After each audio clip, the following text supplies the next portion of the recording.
আসসালামু আলাইকুম। দেখুন আরেকটা নতুন ভিডিও। আজকে দেখাবো ইলিশ মাছের ভিডিও। একদম টাটকা ইলিশ। দেখুন কাটার পর কত সুন্দর বের হয়।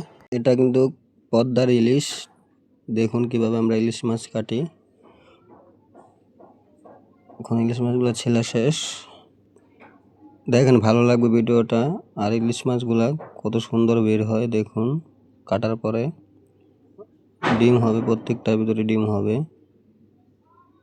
দেখুন আশা করি ভিডিওটা ভালো লাগবে। ধৈর্য ধরে পুরো ফুল ভিডিওটা দেখবেন। আর আমাদের এই ধরনের ভিডিওগুলো আপনাদের কাছে কীরকম লাগে আমাদেরকে কমেন্টে জানাবেন। আমাদের ভিডিওগুলো যদি আপনাদের কাছে ভালো লাগে তাহলে অবশ্যই লাইক কমেন্ট শেয়ার করবেন। আমাদেরকে বেশি বেশি সাপোর্ট করবেন। আমাদের চ্যানেলটি সাবস্ক্রাইব করবেন। ফেসবুক থেকে দেখলে ফলো করবেন। দেখুন কত সুন্দর করে পিস করতেছে। দেখুন কত সুন্দর পিস হয়েছে। খুব সুন্দর মাছ।